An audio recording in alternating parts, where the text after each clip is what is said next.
امیر معاویہ رضی اللہ عنہ وہ ہمارے محسن صحابی ہیں کہ ان کے احسان سے امت سبکدوش ہو ہی نہیں سکتی. یہ اتنے قابل اعتماد صحابی تھے سرکار صلی اللہ علیہ وسلم کے کہ جو قرآن نازل ہوتا تھا نا، جبریل امین جو قرآن لے کر حاضر ہوتے تھے بارگاہ رسالت میں، تو وہ وہی سرکار صلی اللہ علیہ وسلم کی اجازت سے لکھتے تھے.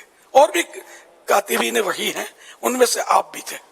تو یہ جو اس وقت جو ہم قرآن کی تلاوت کر رہے ہیں، اس میں امیر معاویہ رضی اللہ عنہ کی جو یہ کام ہے نا آپ کا کتابت کا، انہیں سمجھو کہ قرآن کریم جو ہم تک پہنچا ہے نا، اس میں سرکار صلی اللہ علیہ وسلم کی عطا سے ان کا بھی یوں پہنچنے میں حصہ ہے ہم تک. صحابی ابن صحابی نبی کاتب وحی حضرت سیدنا امیر معاویہ رضی اللہ عنہ کے والد محترم صحابی نبی حضرت ابو سفیان اور والدہ محترمہ صحابیہ نبی حضرت بی بی ہند رضی اللہ عنہما نے فتح مکہ سنہ 8 ہجری میں اللہ پاک کے پیارے پر آخری نبی مکی مدنی محمد عربی صلی اللہ علیہ وسلم کی بارگاہ عالی میں اسلام قبول کیا. تو یوں حضرت امیر معاویہ رضی اللہ عنہ کے والد صاحب صحابی، والدہ صحابیہ، اور آپ کی ایک بہن ام حبیبہ جو کہ ہماری ام المومنین ہے.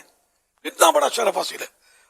ام المومنین ام حبیبہ سرکار صلی اللہ علیہ وسلم کی زوجیت میں تھی. بخاری شریف میں صحابیہ نبی حضرت ام حرام رضی اللہ عنہ فرماتی ہے، میں نے نبی کریم صلی اللہ علیہ وسلم کو فرماتے ہوئے سنا، میری امت کا سب سے پہلا لشکر جو سمندر میں غزوہ یعنی جنگ کرے گا، انہوں نے واجب کر لی یعنی جنت. آپ رضی اللہ عنہ فرماتی ہے، میں نے عرض کی یا رسول اللہ صلی اللہ علیہ وسلم، کیا میں ان میں سے ہوں؟ غیب کی خبر دینے والے پیارے آقا صلی اللہ علیہ وسلم نے ارشاد فرمایا، تم ان میں سے ہو.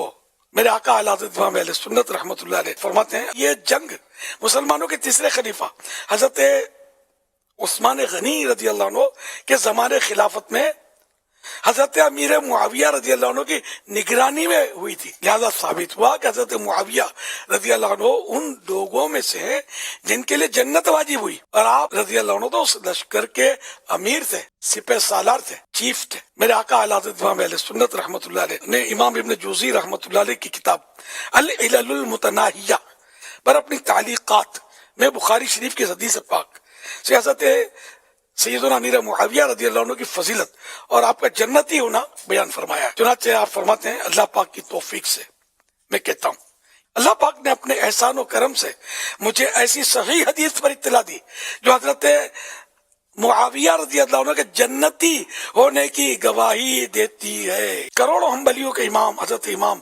احمد بن حنبل رحمت اللہ علیہ نے دعا مانگی، اللہ پاک ہمیں حضرت امیر معاویہ رضی اللہ عنہ کی محبت میں موت عطا کرے. المرء مع من احبہ، یہ حدیث پاک کے الفاظ ہیں، جو جس سے محبت کرے گا اس کا حشر اسی کے ساتھ ہوگا. تو صحابہ اہل بیت سے محبت بالکل کرنی چاہیے ہمیں، ایک ایک اہل بیت سے اور ایک ایک صحابی سے محبت ہے. اور اللہ پاک ان کی محبت میں ہمیں ایمان و عافیت کے ساتھ مدینے میں جامع شہادت نصیب کرے.